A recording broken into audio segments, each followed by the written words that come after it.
What's up, Ian? Hey, how's it going? Nothing much. What's up? Hey, I have like a tag What's up, Ian? question. How's it going? Oh, fuck, I have an Nothing echo. much. Hold on, wait, let me Oh, drop them and come back right back. yeah. I have like Go a ahead. tag question. Goodness gracious, that was bad. This is going to be an epic conversation.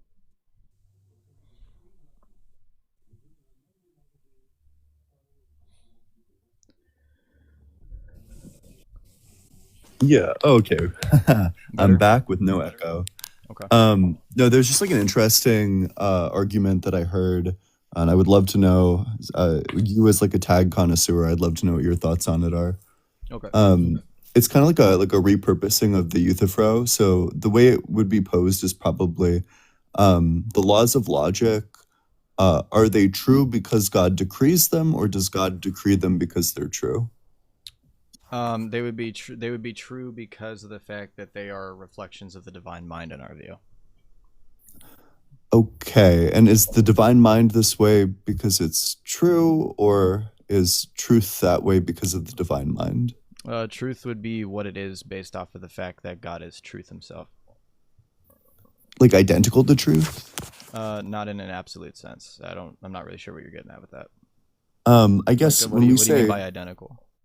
yeah, like it has like the same referent. Like when we talk about something whose referent is truth, um, even if it's like a different sense, uh, then that thing would be God, Okay. or like that Uh, thing would be truth. I would say it would depend on the faculty that's being talked about. So if we're talking about, for example, something that can be subjectively opinionated, so maybe like flavors of ice cream, right? Like that the truth of what flavor of ice cream would be the best would not be determined because God is truth. So it would have to depend on like you'd have to give me like an example of like a referent or something. Um, hmm. So I guess like every time someone is talking about truth, is the object that like this refers to God? It would be considered a reflection of the divine mind. It wouldn't be identical to God himself. Okay, gotcha. So then it sounds like probably not like the is of identity. No, Do no. you take any view about like could the divine mind, if the divine mind were different and it operated according to like different laws of logic, would that mean that those laws of logic are true? That wouldn't. I mean, that wouldn't really apply because we obviously hold the fact that in all possible worlds, God's nature is the exact same. So then, therefore, there wouldn't be a hypothetical scenario where the laws of logic are different than in this current state of affairs. Okay. I guess it does seem like arbitrary though, right? Like um it might be like kind of a weird question. I might even be a category error. I haven't really thought about it. But is there like a reason why uh the divine mind produces like operates under like these laws of logic as opposed to different ones? I mean, it's not really that he operates that way. It's just because of the fact that it's a referent to like the divine mind itself. That's just the way that we know how truth can be predicated upon in that way. So it's not Mm. it's not that like there's like we can hypothetically talk about a different state of affairs where there's for example like a different set of laws of logic that wouldn't make sense to us because we hold that it's something that's grounded in the divine mind, which is something that would be of the divine nature. So then it's unchanging in all possible worlds. Mm. Are you familiar with like counterpossibles? Not exactly. No. So they're like counterfactuals, except they're like for things that are like impossible. So we might have like a counterpossible that goes like, if squared circles exist, then you could fit them into like squared circle shaped cutouts in your wall. Okay. Um, and I mean, I don't know. I mean, that seems like intuitively true to me, at least. But um, I guess, uh, It's semantically true. Yeah, I guess. yeah. But I don't know. Like, it seems like conceptual. Even if I can't like conceptualize like a squared circle, um, the concept that like a shape would fit into like an equivalent cutout, I guess that makes sense to me. But uh, maybe as like a counterpossible, I'd ask like if in like some impossible world, God had like a mind that was dictated by a different set of laws of logic, would that mean that those were the laws of logic? Well, like I said earlier, the mind is not dictated by the laws of logic, because the laws of logic are the mind itself dictates the laws of logic. That's why we know that it's unchanging by that criteria. Wait, okay, so you're saying the laws of logic. Wait, so God's mind dictates it, like, and is this like by an act of will, or is this? No, it'd be by act of us being image bearers. So the fact that we're made in the image of God, as it says in Genesis 1:26, we have the ability to perform things like rational faculties. Oh, okay, wait, but in terms like the divine mind, does the divine mind decree them, or is this just like they are this way because God is this way? It would say that that it is this way because it reflects God's nature, but it doesn't represent it in totality, because we can't understand all of God's nature. It's the reason why we also take to the fact that, for example, if somebody tries to form some form of like a logical syllogism, for example, that tries to like put God in a certain box regarding like logic itself, it wouldn't necessarily apply to God's entire nature, because God's entire nature is not something that we understand. So it's just dictated based off of what we're capable of understanding, but we can't ascend to the totality of logic altogether. That's really interesting. I don't know, that view fascinates me. I have more questions about that. Okay. When you say you don't know, like, you seem like intelligent enough that I would assume you're not saying that like God is outside of logic or anything like that. I would say that he encompasses He's beyond it. He would be considered beyond it, but he also encompasses the totality of it as well. So because of the fact that we're finite, changing creatures, we don't have the ability to basically hold it in its absolution. So, for example, something that may be illogical to us may not be something that's considered illogical to God, in the sense of that we don't have the full understanding of all logic whatsoever. So we can only grasp like some of it. Yeah, I guess I feel like this view falls victim to like the rock. What do you mean? Talk about like rock can't lift stuff? Yeah.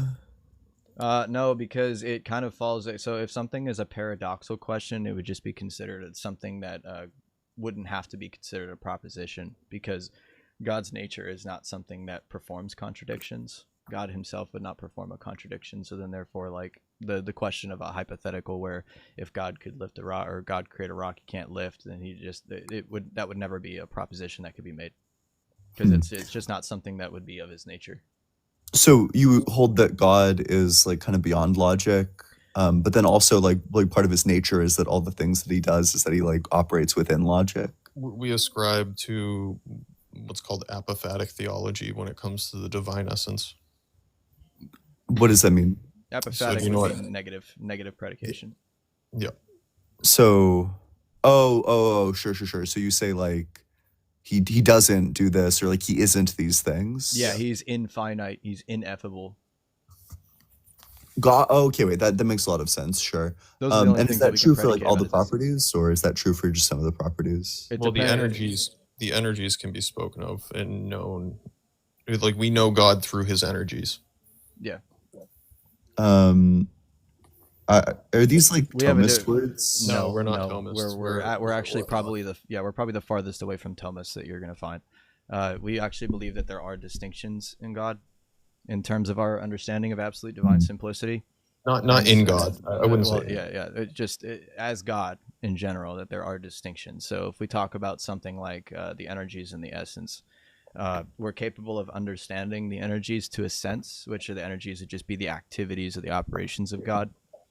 And the energies and the operations of God that come down to us allow us to apprehend a small portion of what God does, but that doesn't necessitate what God is because of that.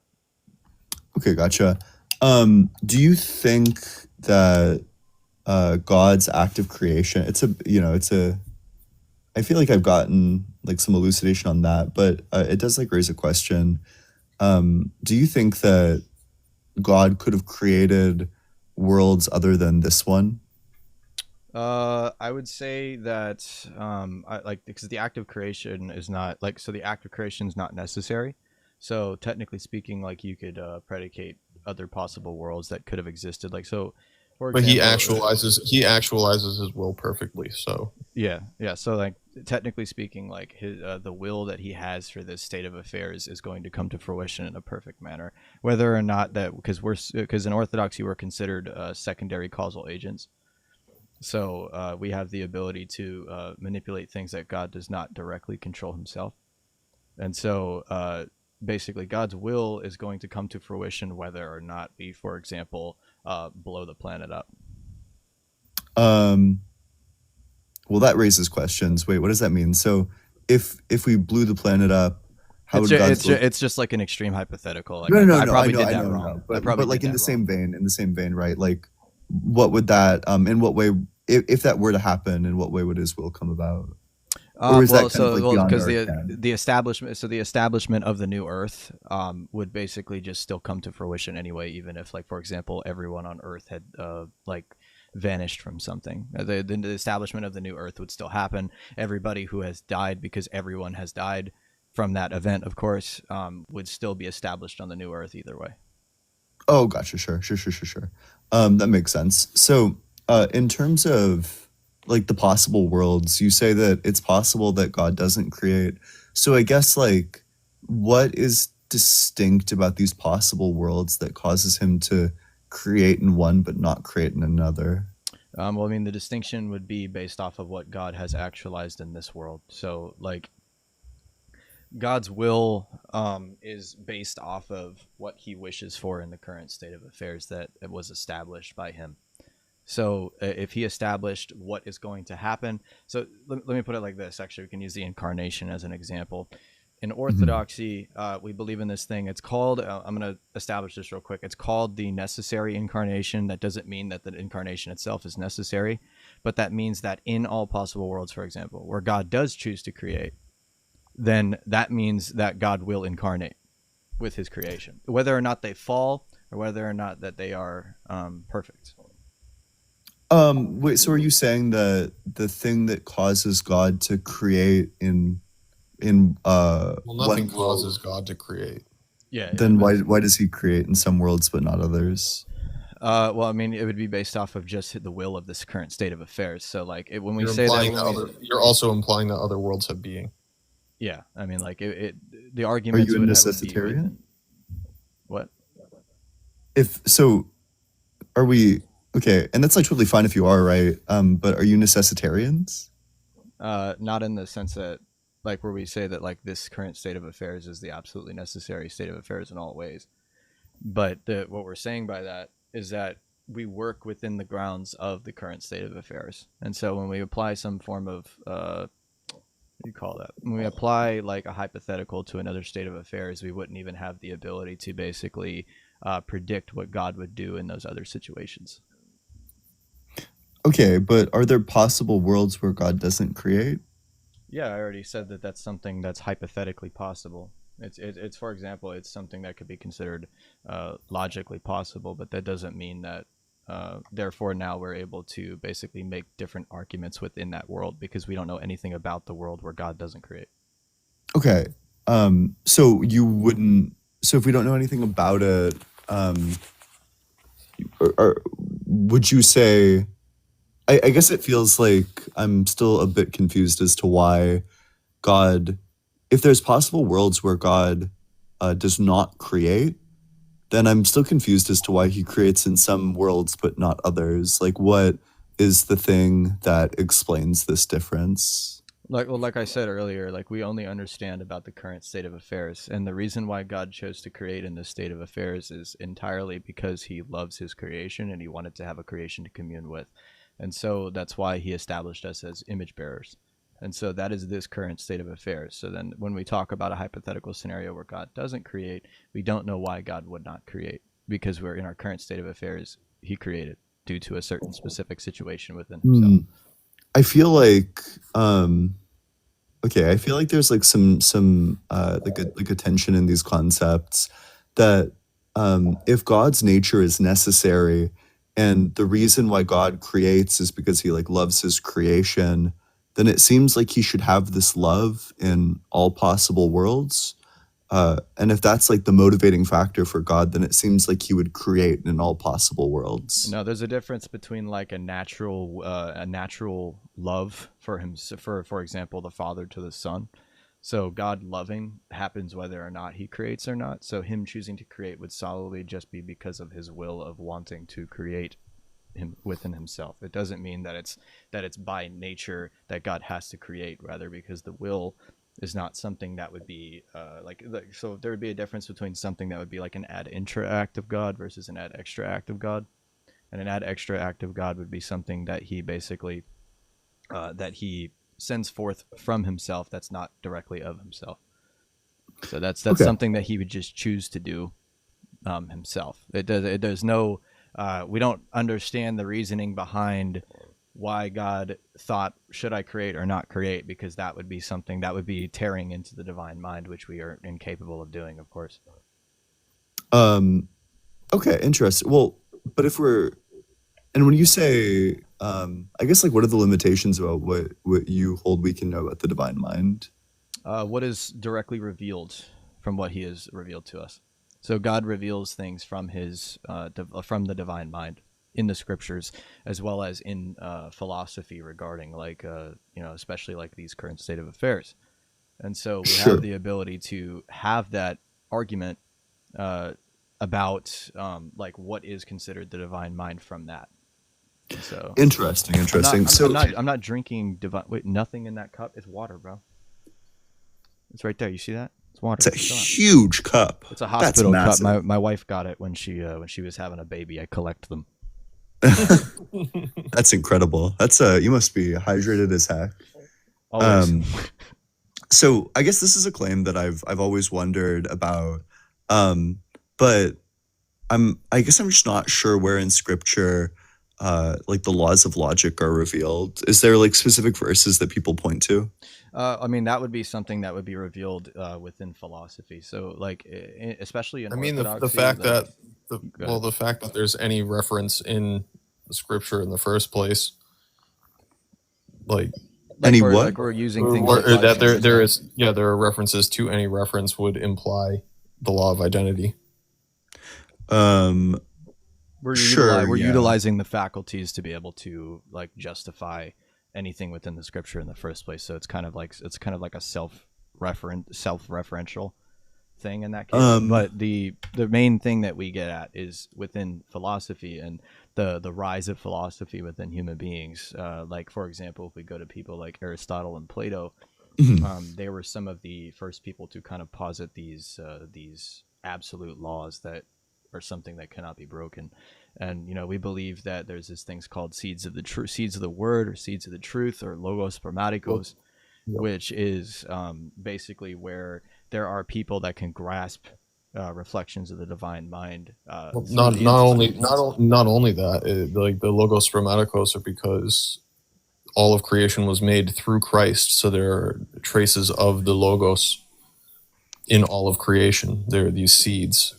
So they're like, I have an icon sitting over in my prayer corner that I absolutely love. That's the pre-Christian philosophers and pathfinders of the way. So featured on it are the Greek philosophers. You have Plato, Socrates, Aristotle. They don't have halos. They're not glorified, but they're standing there with St. Paul and St. Justin Martyr. Yeah, because it's common tradition in the church that we believe that when Christ descended into hell, after he died, when he harrowed over Hades, it says that he preached to everybody who was in hell, offering a way out, right? And so it's traditionally known that like Aristotle and Plato were the first people to accept Christ. Specifically Plato. It's specifically Plato, what's referred to as a theologumenon. So it's a non-dogmatic declaration through like the lives of the saints or the experiences of these holy people. Yeah. So there was one of our saints had a vision of Plato that came to him and said, "Why do you persecute me?" Because he was talking a whole bunch of crap about Plato. And he said, I was one of the first to listen to the gospel. Okay, so do you consider like philosophical discovery to be like a part of revelation? No, not not in the divine same revelation. sense. Not divine Okay. revelation. Vladimir Lossky, I don't know if you know who that is. He was a 20th century theologian out of the Parisian school. He was a Russian immigrant into France. He was a college professor. He has a beautiful little take at the beginning of his book, Dogmatic Theology, where it talks about how God's providence is perfect. Like we said, he actualizes his will in a very perfect way. So the incarnation came about at such a time where the Israelites had the fullness of the prophets laying the foundation for what is to come, and the Greeks had ascended intellectually. So if you kind of look at it through this abstract, just like metaphor of like the Greeks and the Jews ascending the same mountain on two different sides, and when they got to the top, the incarnation and as St. Paul writes, that the cross was a stumbling block for Jews and a foolishness to the Greeks. So it refuted their vain humanistic philosophies, and also troubled the Jews who thought that they were made righteous through the works of the law. Okay, so I feel like there's I feel like I've spotted like what might potentially be a contradiction.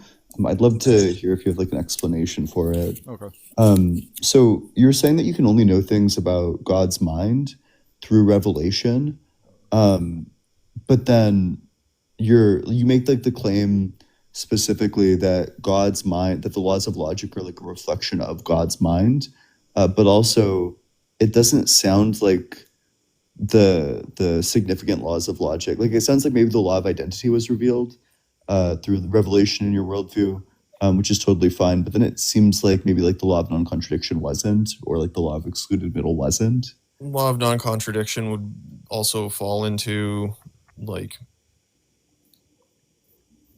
a prophet being a prophet or not. So And a law of excluded middle would also be outlined there as well.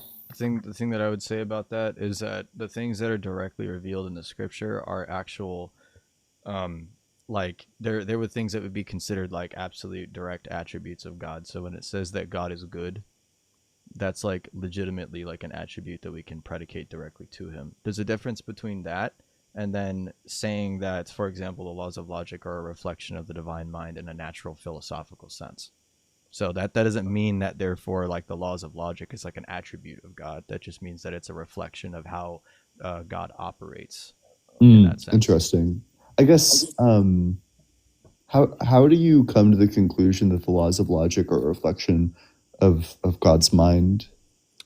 Based off of the like the substantiation of it being like something that cannot be directly refuted in and of itself, or having some form of referential use that cannot be basically not utilized. So for example, if you say that the law of non-contradiction is false or something like that, like you'd be making an objective statement by using logic, and then obviously you would be proclaiming that contradictions can exist, which then in that case is a contradiction in and of itself.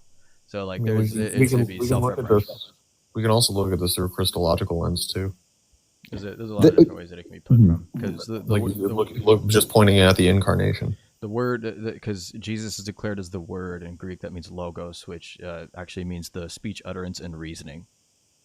And so that incarnation also would just be like a showing that like God is also determined as these things as well. Okay, I guess I'm confused. So maybe I didn't understand your answer. Was your answer that that the reason why you know that the laws of logic are a reflection of God is because they can't be denied? It's more like because you perform, it's like a performative contradiction when you're trying to deny these certain things in those situations. So, like, sure, yeah. You also have to realize that like the Bible isn't a philosophy book. Yeah. So, like, if somebody were to say that like logic is not blah blah blah or whatever, like not real, or like most people don't say that, but like if you were to say something like that, you're using logic to determine that. And so then it just comes to that you're just performing a contradiction in something that you believe. Yeah, sure. I guess I'm confused though as to why the denial of them being a performative contradiction means that they're like reflective of the mind of God. Because they can then be applied as a considered, like we call them, a law. It's something that literally cannot be broken without utilizing or assuming the thing in question. And so that's why it's considered a law in the first place. Because when you try to refute such a system, it always leads to you using that system in the first place just to get to that conclusion. And so then in that case, like it's literally an irrefutable piece. It's a law. It's something that you can't not do. It's something that you can't not use. And it's something that we use to contemplate the truth of the universe in terms of, like, you know, obviously the philosophical world and why things happen, how they happen. And because of the fact that we have that capability, and it's something that's by itself irrefutable without performing your own contradiction, then it would be considered, from our own, obviously us believing in God in the first place, that we would apply that to him by default because of that. That's why I said that like the laws of logic are not like attributes of God. They're seen as how God would operate, but the actual like attributes of God that directly we know for a fact exist are things that would exist within the scripture itself, because that's actually the revelation. That's not like a natural theology situation. Like the laws of logic would be considered like a natural theology. Interesting. Okay, gotcha. So, so then the order of events is not like the laws of logic are true, therefore God exists. It's like God exists, therefore the laws of logic are true in terms of because like epistemology. Because we could use the laws of logic to ground the fact that God exists from that statement. So the fact that we're capable of actually utilizing the laws of logic without, obviously in our argument, in our view, that it's not something that can be grounded in an absolute law sense without the existence of a concept existing in like a universal mind, would be like our argumentation towards that. So then in that case, that's why we would apply the fact that God could exist from using the laws of logic and showing the absolute nature of the laws of logic themselves to show where they can be grounded. That's why the argument exists that way. Yeah, that's really interesting. Is there, I guess like the question that's like pretty obvious to me at least would be, you point out like rather correctly that you can't deny the laws of logic. It's a performative contradiction. I guess I don't know why that wouldn't also be true under like an atheist worldview. Like why can't we also say it's a performative contradiction under atheism to deny them? Therefore, they're necessary, and like necessary things don't need to be explained. Because if they're considered necessary, that's the part. The necessary things don't need to be explained is the part that we would have a problem with. We provide an explanation for the existence of these things, wherefore the atheist would just grant them to themselves as a starting axiom, and we would challenge that axiom. So when we talk about like explanation, like what do we mean by that? A justification. Like epistemologically, or because typically I've heard explanation in terms of like ontology. That's fair. I misspoke. Yeah, I wasn't being super precise with my language. That's fine. So like what would I guess like what is when the tag argument asks for like explanation, what specifically does that cash out as? Well, it's asking for a justification for the existence of these things, of these metacategories. And is this like an epistemological justification, or? Yes. Yeah. Wouldn't the fact that they can't be denied just be the epistemological justification? No, because that by itself would just be considered circular. I guess I'm not sure how adding God to the picture, or so wouldn't it be? It wouldn't be circular. It would be transcendental. In that sense, I guess, yeah. So the thing that we usually apply it to is because of the fact that it's just considered a starting axiom. We deny the fact that that there's a stopping point, right? So that you can question anything, and if you're able to question, for example, how the laws of logic are what the laws of logic are, which is philosophical argumentation, of course, then which would obviously be epistemology, studying the meta of everything. So then in that case, if you don't have the ability to even speak of a justification for something by itself, but then you're attempting to use those systems to try to critique, for example, the existence of God, not having a justification for that thing in of itself, would just be considered like it would be an unfounded or an unjustified claim by itself. Yeah, it would be Well- arbitrary. Well, isn't what it would be like? Rightly, you're pointing out that it's like a performative contradiction, and isn't that the starting point of the argument that leads to God?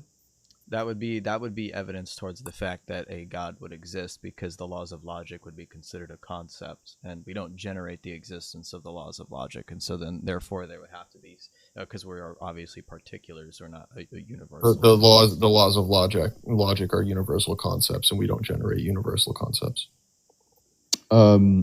Sure.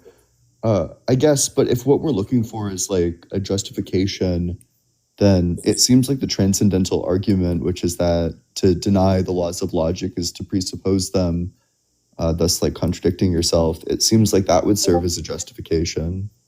Well, the justification in of itself, to be able to utilize it, there's no issue with that. The problem is that when they're using it in argumentation to try to, for example, form a syllogism against the existence of God, that's when it comes into question, because then in that point, they're just using it as an unjustified axiom to try to critique our worldview, where we claim that there's more to it than that. But isn't it justified just by the transcendental argument that denying logic is self-defeating? No, I just said that it wouldn't be considered self-justificatory in of itself, because at the same time, there's no capability of actually justifying that it is an objective thing and that it is a universal thing in of itself by itself. But wouldn't you be like demonstrating that it's like a universal thing via like a self-defeat argument? No, because if it's something that people are incapable of at this, for example, this point in time, unable to apply, I guess, in that sense, as apply a defeater, for example, in an atheistic worldview, technically speaking, it's always open to showing that there's a defeater for these things. Just because they don't have a current explanation doesn't mean it's not the case, and then therefore the laws of logic themselves can be put up to question, and then if they're put up into question, they're using the laws of logic to do that, but then they don't have a justification for the existence of the laws of logic itself, and then it just repeats itself. I don't think I quite get the problem, but maybe because I feel like I've been circling that for a while, maybe like a better route to go might be, have you ever like contended with the claim that the laws of logic are just like analytically true? I haven't heard somebody posit an argument like that, and you're more than welcome to if you want. Yeah, sure. So I don't know, like if we take like the law of non-contradiction, and we just like we literally just get like very clear on what exactly is being said, like what all the terms in the law of non-contradiction mean. If we have it that like P and not P yields false, or is like equivalent to false, maybe, then if we just got like explicit about all these terms, like P is a proposition, and a proposition is like a statement that is either true or false, but not neither and not both. We have and associated to like some specific truth table. We have not associated to some specific truth table. We have equals associated to some specific truth table. And then we just plug it in. We can like literally just see on the truth table itself that this law works, just like solely based on the definitions. Well, something working doesn't determine that it's something that actually exists or is true. So, I mean, just because something's capable of working doesn't mean that it's therefore justified in of itself, because then in that case, like it would have to be, because that thing itself, then when it's put into question, is just applied as an axiom.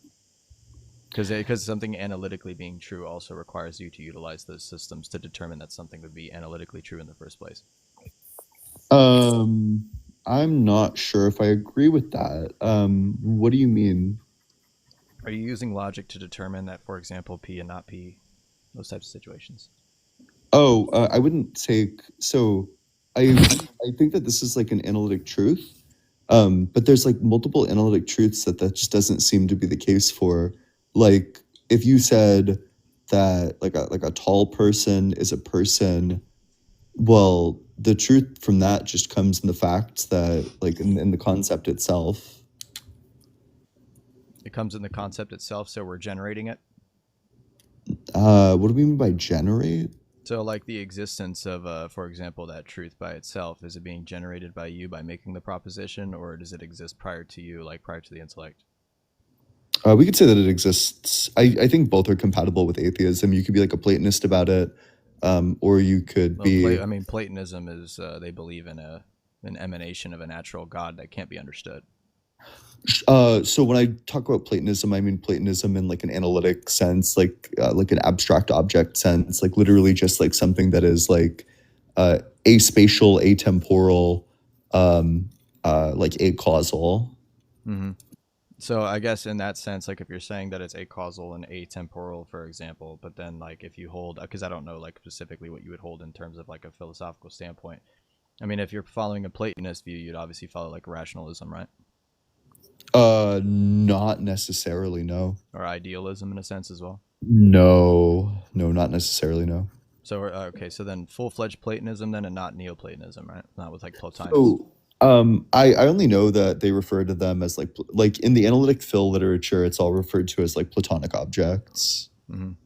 Yeah, the forms. So, kind of, but not in like a classic Platonist sense, right? So, I mean, like Neoplatonism also uses the forms, so I'm not really sure what this other form of Platonism you're talking about is. It's like Platonism in like an analytic philosophy sense, right? Like it's a very common position in analytic philosophy to hold like Platonism about like very specific entities.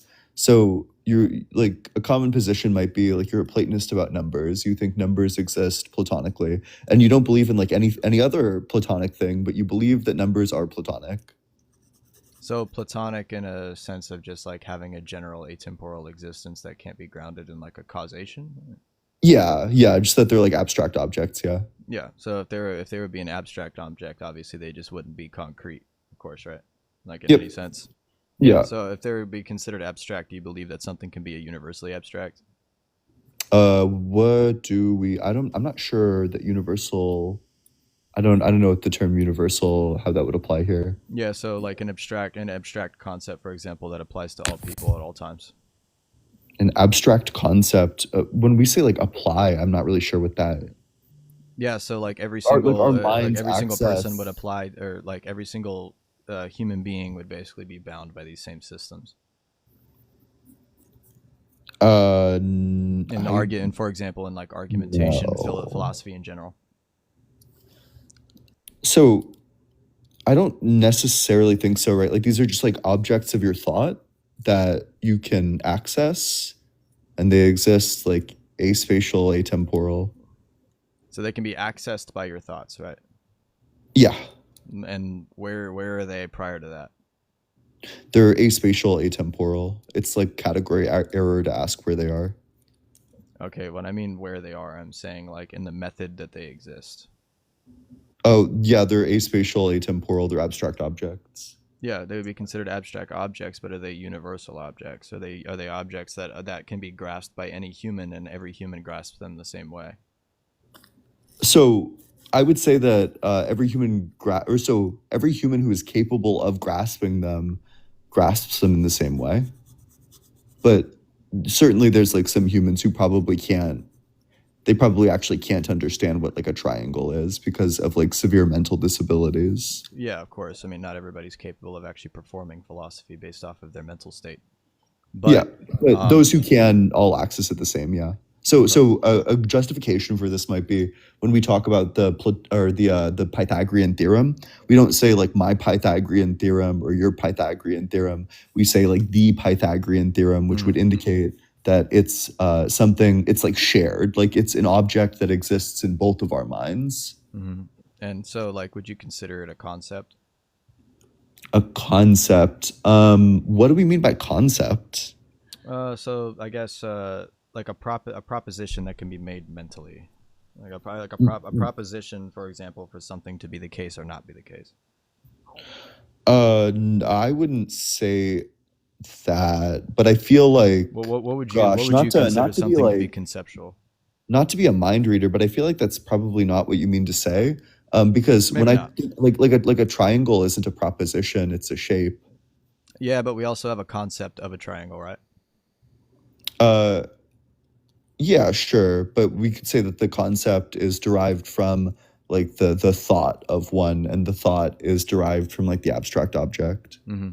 And so if for example, like if we make a concept, like, so obviously like we would make a concept based on, at least as human beings, most of the time, a concept would be made based off of like an experience of something, in that sense of like physically seeing a triangle. But like if nobody's ever seen a triangle before, their concept of a triangle would be completely different than maybe somebody like, so for example, a blind person. Like how would they conceive, for example, like the existence of a triangle conceptually? Without witnessing it, in a sense. And so like there would be a difference between like a particular concept of a triangle, which is what I think it is, and then versus a universal concept of a triangle, which would be the actual system of what makes a triangle a triangle. Sure. So, I mean, I feel like you could access it just by definition, right? Like you just have, you can access the concept by thinking of like a shape that is like a closed geometric shape that has three sides. Mm-hmm. Yeah. So then when you say that like a closed geometric shape that's three sides, right? Like somebody who's blind may not even know what it means for something to, for example, be closed in, or somebody may not even have the perception of, for example, what it means for three sides to be connected in a conceptual manner. That's why I'm saying it like that. So their definition of like what it means to be, for example, closed in versus like as well as the linguistics behind it would also apply to it as well. Because if somebody, for example, describes a triangle to somebody and not the way that you just said it, they may actually have an entirely different understanding or a concept of what a triangle would be.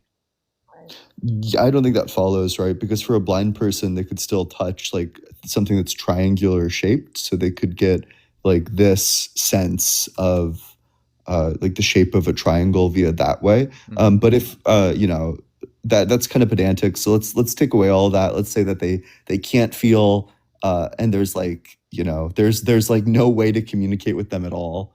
Mm-hmm. Well, in that case, I'd probably categorize them as like people who are like probably just like mentally incapable of, yeah, you'd say that they're incapable of grasping the concept of a triangle, right? Yeah. So then in that case, are they just not grasping the universal concept of a triangle, or they're incapable of making a particular concept of a triangle? Because so even if they can't experience anything, there's nothing saying they still can't linguistically come up with what they think a triangle is, because maybe there's some, like I said, maybe like a hypothetical scenario where somebody is capable of communicating the term triangle to somebody, but then based off of just the linguistics, how would you then come to that conclusion that something is, for example, three sides connected to each other geometrically? Yeah, so if they never have like the thought of any of this stuff, then I'd say that they never access a triangle. Okay, so then like concepts obviously require minds, right? No, not Platonic objects, no. Okay, so then the object that we were talking about prior, when we're talking about the laws of logic, you think that that is an object that exists without a concept? Yeah, that's like the Platonist view, yeah. Yeah, so then what would it be considered prior to it being conceived? It would be a Platonic object. A Platonic object. And so what would be the Platonic object? It would be the Platonic object of like the triangle. Okay, so then it's just completely, it just repeats itself? It doesn't actually explain anything?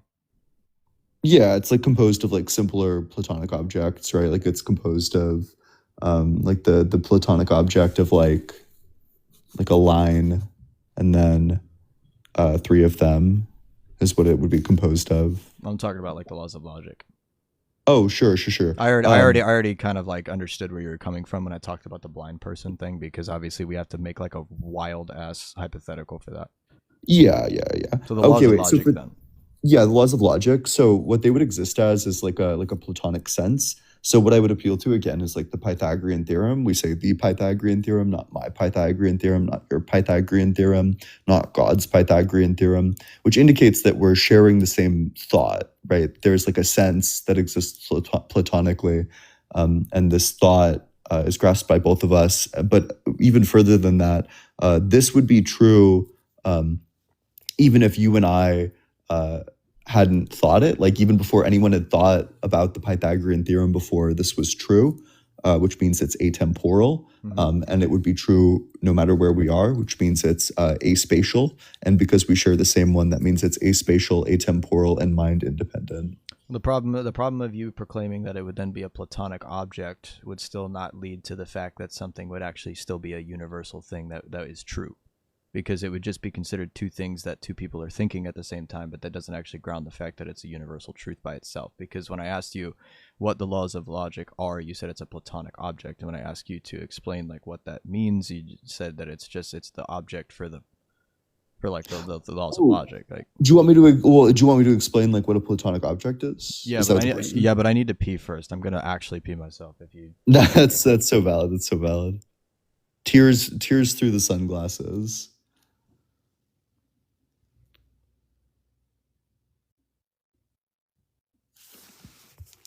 Hey, make sure you're double tapping on that screen. Doing all that good stuff.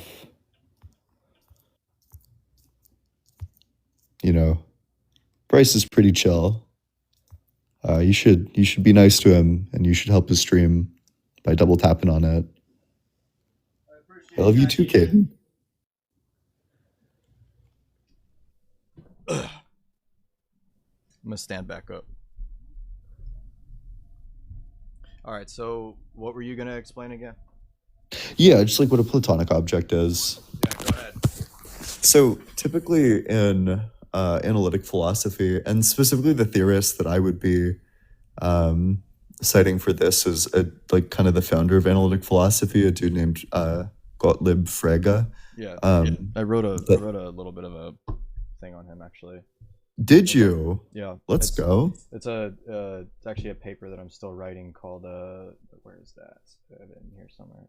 Yeah, the curse of symbolic logic when God becomes a syllogism. Interesting. And the curse of analytic philosophy in Christianity. What? You don't like analytic philosophy? I think that in terms of like so this is not regarding atheist to Christian.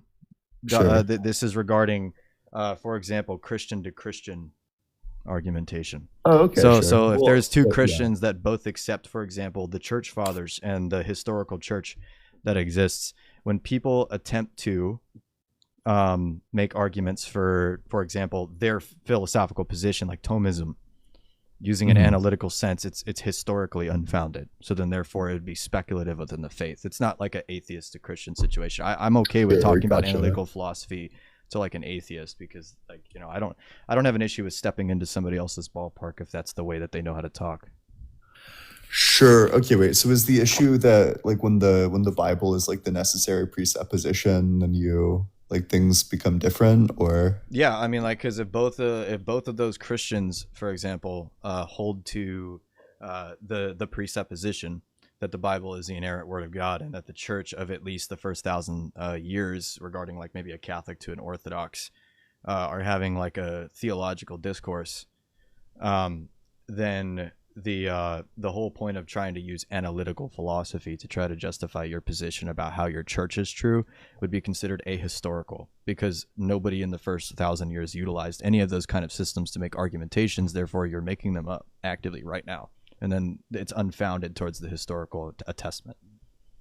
Sure. This is probably just like some Christian nuance that I don't understand. It is. It's based off of basically like the epistemology that you utilize to actually justify that your dot. For example, there's a lot of people that try to use analytical philosophy to try to justify their model of the Trinity, when the way that the Trinity was proclaimed in the first 1,000 years doesn't come anywhere near analytical philosophy. And so then when they make something up, a new way to justify the Trinity to try to support their church doesn't even affirm that form of philosophy. So then how can you actually even verify that that's actually proclaiming the truth of that church?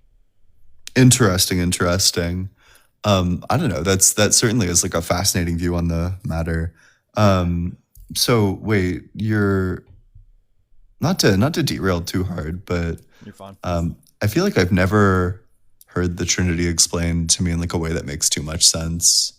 Yeah. Like, do you want me to just use like our understanding of metaphysics to understand it, or do you want me to try and explain it a different way? Well, yeah, I don't know. I have like kind of Danny's problem with it. I'm not as savvy as Danny is. Well, so Danny's critique on the Trinity usually is against like the Thomistic model. It's not usually against like the Orthodox model, because we believe that there are distinctions, right? And so like different aspects. So for example, we wouldn't fall to the to like the modal collapse situation that Thomas struggle with regarding necessary. What do you call it? Oh, I can't remember that critique. It'd be like a modal collapse regarding Necessitarianism. the necessity versus contingency, right? Mm. And so like it's or because Orthodoxy doesn't struggle with something like that because we have the essence energies distinction, as well as believing that there's a distinction between God's will and God's foreknowledge, things like that. So we have a different understanding. Okay, wait. So do you hold that it's like, I guess, so my problem, and I'll probably fold on this pretty easily because you might know, you might have like a good explanation of the Trinity. But I guess my problem is that it's just like a counting problem, right? Like, you know, I count like Zeus, you know, Zeus is a god, like Athena is a god and Poseidon is a god, you know, 3 persons, all of whom have like divinity as one of their attributes. And we end up with 3 gods. And then I count like the Father, the Son, and the Holy Spirit, 3 persons, all have divinity as one of their attributes. And I feel like I also count 3 gods. Well, so there would be, I mean, if we're referring to like Greek gods, for example, they have different levels of divinity natures. There would So be like different. There would be different beings. Yeah, they would be entirely different beings. So like in the Trinity, I'll explain the Greek perspective next on how they perceive their gods, and then I'll explain how the Trinity does it. Sure. So in terms of like Greek gods, for example, they have their own will. They have their like their own mode of willing. They have their own actualization of their mind. So the way that they gain knowledge is separate. So for example, Zeus can be smarter than Athena. Sure. Right. Things like that. That would be considered them being separated in reality. They wouldn't actually be the same being in any sense, because even if they both, for example, are considered divine, especially in like Greek paganism, being divine, there's levels to a divine nature in that, because even Zeus is a created being. Right? He's not uncreated. He was created by the frost giants, or sorry, what are they called? The Titans. Yeah. Right. And so then therefore like there was something that came before him, and then prior to that I'm pretty sure they have like a sense of the Titans, for example, basically just naturally emanating into existence from the creation of the universe, from ex nihilo, things like that. Like there is no like god that was prior to the creation of the gods that host elements. In our view, obviously we believe that God is the absolute beginning of everything in any way, shape, or form. And so like when somebody says like, well, who made God? Like that's like a ridiculous question. Yeah. That would be a question you could definitely ask to a Greek pagan, because then they have to start talking about the lineage of their gods. But with the Trinity though, the fact that God is one essence in 3 persons, they're not separated rather, but they're distinct because of the fact that they're one obviously an essence in totality. They all equally have this essence 100%, and they also work in one operation. So anytime that God acts, it is from the Father through the Son and the Spirit. Everything that is done is one mode of operation, as well as the fact that there's not multiple minds or multiple wills in God, as that's proper to nature. And so then therefore there's one will entirely in the 3 persons, and then there's one mind in God as well, which then makes them one being. Basically, like we could say that God exists in three persons. That's like God exists as 3 persons in that sense, but they would be considered one God because they all are equally God in totality. Do you hold that for God, his existence is his essence? Yeah, I don't have an issue with that. Okay, so then I feel like, I mean, is the existence of the Son the same as the existence of the Father? The mode that they exist is not. No. Okay. I guess I feel like I feel like this is where I get confused. That if existence is essence and they all share the same essence, then they should all share the same existence, but they don't. They all share the same existence, but there's a difference between the mode in which they exist. So isn't this modalism? No. No, mode of existence is not modalism. So the difference is that there's three hypostases in the Trinity, or three persons. Modalism means that there's one hypostasis that takes on a different entire existence itself. There's a difference between a mode of existence and an existence. So the mode of existence is the way that something exists, or the method that something exists, but it still has the same existence in essence to, for example, the Father. Like the Father exists, or the mode of existence of the Father is being unbegotten. He's completely unoriginate, ungenerate, right? We ascribe to the monarchy of the Father. Yeah. The Father is the monoarche, the sole cause. The sole cause of all things, and that includes the Trinity. The Son and the Spirit. Yeah. So the Son would be considered generated in terms of theology proper, because it's an eternal natural act of the Father to generate the Son. Do you have like an analogy or like an example of something that has the same essence but like the Son? Yeah. Technically speaking, so like I'm gonna warn you right now. This is gonna be kind of imperfect because it's gonna sound like it's composition because it's within the created world, but obviously we don't affirm a position in that sense. But for example, like the sun itself, the core of the sun, generating the light, right? The light of the sun, and then the warmth of the sun, right? And then they have the same essence. They both refer back to the same source in all ways. But for example, you can feel the warmth. You can feel the warmth of the sun, so you know the sun is there. And then you also can know that the sun is there based off of the light, and you can also see through both of them. It's not a filioque analogy, by the way, Joshi. So, classic Thomist L as always. So this would be, okay, maybe I'm confused, right? So in this analogy is, so like the Father is like the core, and then the Son is like the heat. No, so like the Son would be like the light, right? The light, the one who, because in the Bible, the Son is the one who reveals that God exists, right? Though he's the one that reveals in totality that the Father exists, because the Father is unknowable.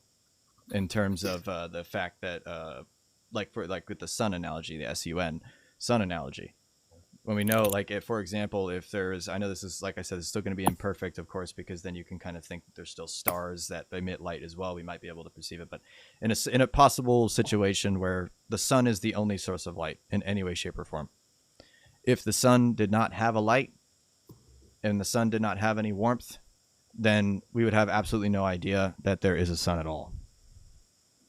So I feel like this doesn't really, in this analogy, would this be saying that light has the same essence as the sun's core? It would by nature, the warmth of the sun would still be the same essence as the sun itself. It would still always refer back to the sun no matter what. I don't share this intuition that the heat from the sun shares the same essence as the sun itself. Well, like I said, like when you asked for an analogy, when you're referring to like essence, that wouldn't apply in like a direct manner. I told you that it was going to be an imperfect analogy, as everyone every time somebody attempts to make an analogy for the Trinity in a what do you call that? Or created. In a created sense, it's always going to lead to something different. But when I say that something is one essence, the essence is simply just saying that it's the whatness of something. It's the substance of that thing, right? So if I say that, for example, that God, that's actually the reason why we say that we can't predicate anything positive to God's essence, because the essence is what God is. We don't know what God is. We know who God is, because the persons are the who-ness of God. Mm-hmm. And the nature, when we talk about the nature in totality, that's the how-ness of God. That's the whatness plus what he does. And so then in that case, we can know who he is based off of the energies. And the energies, like I said, are the operations of God that are actualized in one operation through the Father, Son, and Holy Spirit. And these energies reveal God, but not in his whatness, but rather in what he does, and then therefore we can say that he is what he does, because it's still materially identical. I feel like I still have like the conceptual gap. It still doesn't quite make sense. I think I'd probably need to spend more time studying. I think that you'd have a better how much like philosophy have you studied regarding like for example like the Aristotelian method? None. I skipped over. I made it through Plato, and then I skipped straight to analytic philosophy. That's a wild ass jump, dude. It was good. It was necessary. That's a wild jump. I feel I go think back that you and should fill in go to gaps. Aristotle, man, and look into his book, the Metaphysics, for example. It's on my bookshelf. Yeah, so that book explains like the terminology between something like substance energeia, which is not a perfect analogy in Christianity, but if you want like a good like logical explanation in terms of like all the definitions being cashed out directly, there's a specific book that Saint John of Damascus wrote. He was a philosopher in the early church, and it's called The Fount of Knowledge, and it's specifically the section called the philosophical chapters, and he basically cashes out every Christian philosophy term that exists and how it refers to every other system. Sure. It would probably help to be able to just understand it in that sense, because you have to remember, obviously, that our philosophy is it is considered the totality of all of Christianity by itself. Now, granted, like I said, because of the fact that there's different denominations that exist, of course, like different people come to different conclusions on how, for example, something can be predicated of. So, like, for example, Thomists believe that you can cataphatically or positively in total, like basically apply attributes to the essence directly. So we can know exactly what God is in his attributes. We don't think that you can do that because God is transcendent. And so that's one of the differences between us in terms of like Thomism versus like Orthodoxy. Why can't you... That, I guess that doesn't make sense to me. Why can't you have knowledge about transcendent things?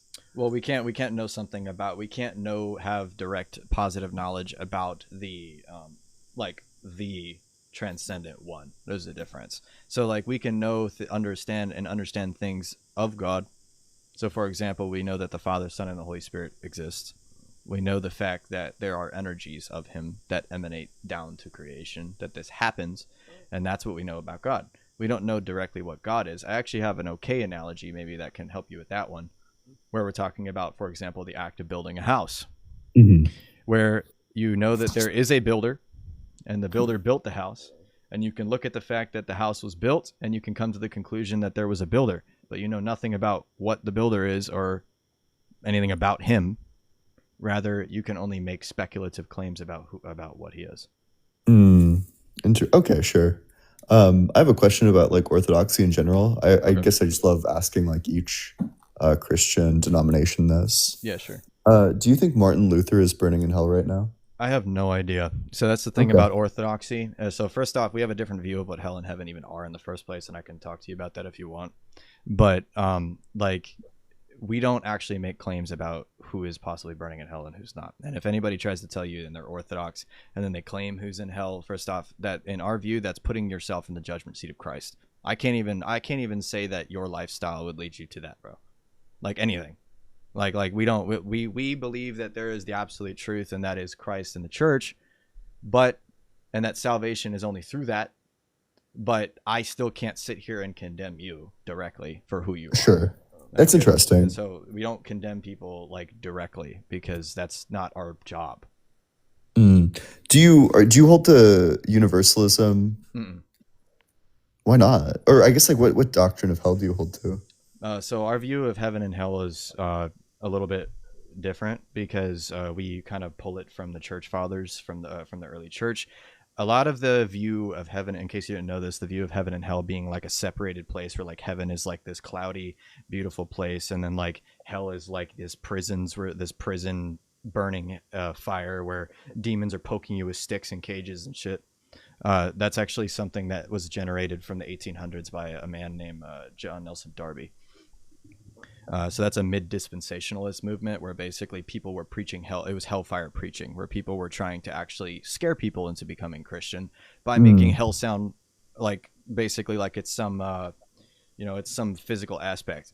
But when we believe that our soul is disconnected from our bodies, that every single human being is immediately will basically enter the presence of God, and based off of your life and how your life was participated in and the state of your soul, that determines on whether or not the experience that you're going to have with the true goodness of the universe is going to agonize you or not. Because in our view, when your soul is disconnected from your body, you no longer have any form of basically limitation to your ability to gain knowledge. And so that also means that your decisions and the state of your soul is stagnant by that point. So when you die, your soul is in a stagnant state. And when that's why we consider it eternal. Yeah, it's fixed. Yeah, it's fixed. So it doesn't change after you die. And so you have a certain perspective on something, and you, like, for example, deny the existence of God. You think that God is like evil, for example. When you approach God's presence, when you die, you're eventually going to get to the point where when you reach him, that you're going to basically agonize yourself, because you're going to absolutely hate yourself in the worst way possible for denying such a thing. Like, God himself is not actually doing anything to you. You're doing the same fire, the same fire that can heat the iron and make it glow red hot, and the iron can take on the properties of the fire, is the same fire that would burn wood up. Wait, I mean, I guess just as an atheist, that's like not very intuitive, right? Like, I don't think that I'd be.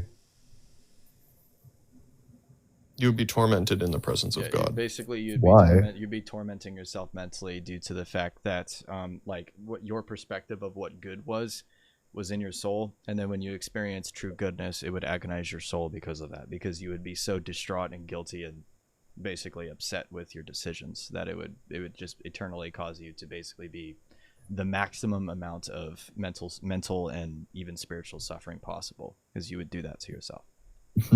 I think a problem that is raised against this view is probably the problem of meager moral fruits. That it seems like it doesn't seem like Christians are like obviously more moral than atheists are. People suck at being Christian all the time. I don't deny that. Yeah. Wait. So, and you would hold that this would happen even for like a really moral atheist? I mean, like, everybody would experience like the presence of God. Yes, everybody experiences the presence of God. But if you deny, for example, that Jesus Christ is Lord, when you find out that that is incorrect, being in his presence, it will mentally torment you and spiritually agonize you from that, because you ended up being wrong. And it's literally like an eternal absolute wrong, because when you die, you basically, because you're separated from your bodily senses, you learn all natural knowledge whatsoever. And when you learn all natural knowledge, that understanding all of that and then being in the presence of, for example, God's presence, or the fire as it's proclaimed in the Bible, will agonize you, because you are so wrong in such a deep and eternal way of like the purpose of all of life, that it will torment you, that you cannot, and you won't be able to approach him enough to be able to, for example, inherit the kingdom. That's the whole point of that. So I guess this is like a really, like, that's like an interesting view. Like, I think people's descriptions of hell and how it comes about specifically are all very interesting. Yeah, it's a state of being. Dante's Inferno is a Catholic fan fiction. That's true. Have you ever seen any? God, who is that one dude? He was Dutch. I think his name's like Hieronymus Bosch. He was like a painter. You ever seen any of his paintings? No, I haven't heard of him. Actually, I'm gonna look him up. What is his name? Hieronymus Bosch. Bosch. Yeah, he is. He depicts hell, and it was like really big for the leading in the directions of like the fire and brimstone depictions. Sheesh, that's some absurd art. Yeah, it really is. Yeah, what a dude. Gosh. That demon is smacking that dude's bare butt with a reed, bro. What's going on with that? Yeah, it's This is some Renaissance shit, ain't it? Yeah, it really is. Yeah. Like, truly, yeah. If ever there was 1500s, yeah. 1500s, yeah. Yeah, absolutely. I don't know. I mean, okay, I guess the one thing that confuses me about that, because typically when I find out that I'm wrong about something, it's not like an agony. even when I'm like super wrong about something. Well, that's because it's just a bodily sense level of wrong, and you're also capable of changing your mind because you can learn new knowledge in this current state of affairs. And so, like being wrong in something, you have the ability to reconcile with being wrong because you can learn new things to change your perspective, and then be able to humble yourself in that sense. Now, granted, when you die, like I said, because you learn all knowledge whatsoever, you don't have the ability to change your current mind because the soul is fixed after you die, because the senses and being within the body is the thing that allows your soul to be dynamic.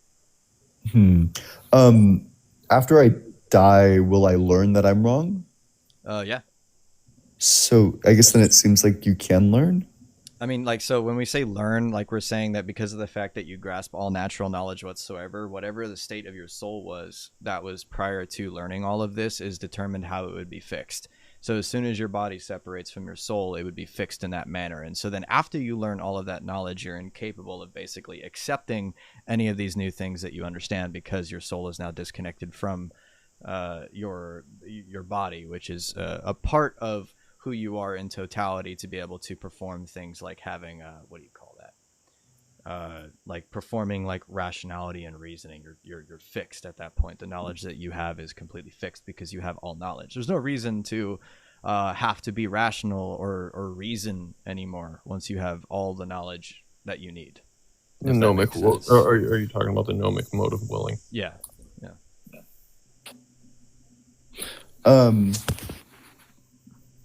Okay, so basically what you're saying is that you get tormented because you didn't like develop your soul enough because you didn't believe in God, and then you can't like develop it further, or yes.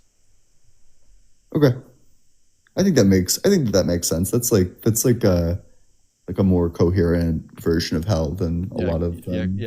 God did not, and you can see this actually with the church fathers in the early church as well, where when you this whole like idea of preaching that it's like this prison that God designed to like have demons torture them, like that's so against our view. It's not even funny, because one of the things that makes God all loving is that he will love you. And granted, if you do not wish to be a part of his house or his kingdom, he's going to allow that to happen. But that just means that you will be outside of that kingdom, but you're still in his presence after you die, because God is everywhere after that death in that sense. Like there's no true separation from God, that because the people are taking certain verses in the Bible out of context in that sense, where they think that like, oh, well, you're entirely separated from God, but God is existence. So if you're separated from God, then you literally just don't exist anymore. Okay, so would this also preclude like someone on their deathbed who like does like a genuine repentance? Would they also probably experience this because their soul isn't built enough? Say that one more time. What did you say? So let's say someone lives like a very like unchristian life, and then like the last like 30 seconds of their life, they like sincerely repent. Would their soul be built enough? Well, first off, I'll give you like a hypothetical, but I have no idea. First Sure. off, like I'm going to say I don't know the state of their soul. But if there's somebody who truly changes their own heart in that moment, and they have the true ability to fully see how wrong they were and come to that conclusion prior to their death, that is the fixation that their soul would be on after they enter the eschaton or enter the afterlife. And so our sins are like a drop of water in the ocean of God's mercy. In that sense, right? So like if you are truly repentant of your sins in that sense, and you're somebody who would die, like in a hypothetical sense, then your soul would be fixed in that way when you die. And if you're truly repentant and you want God, you want to be with God, and you accept him as the true goodness of everything, after you die, you will be able to experience him in that truth rather than being agonized forever. So yeah, I think that makes sense. Why wouldn't God give us the ability to repent after we're no longer alive? Well, that's not something that God like made as a method. So the what makes us who we are is the fact that we are body and soul.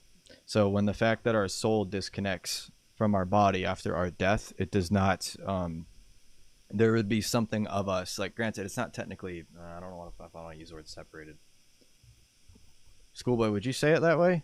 What, the body is separated from the soul? Yeah, like Yeah, of course. okay, yeah. Death is the So- separation of the soul and body. Yeah. Yeah, and so like part of who you are is your body, because we don't believe that like the material world is evil or anything like that, like some Christian denominations do. God called his creation good. We are good, but we have a fallen nature that we possess, and so that isn't. So our body is not evil. Our soul is not evil by default. Granted, we possess something that makes us evil, which is not the same thing. But there's kind of like what Jimmy Hopkins said. I say it like that. There's no motion to actualize repentance because it's a work. And there's no such thing as working towards new knowledge or working towards a new understanding after you know everything. Because then you have to, at that point, there's no changing of your heart after you know about everything versus whatever you disconnected from your body with. Well, wouldn't like the act of like coming to all this new knowledge like cause a change in heart? No, because you learn about all of this stuff when you enter the presence of God. So there's a difference. Your soul disconnects from your body prior to that. You ascend to the presence of God prior to that. And after that, that is when your soul is fixated, and then you learn all of that information, and then that causes you to then basically have information but be incapable of basically understanding any of that truth in terms of like the spirit or like the soul.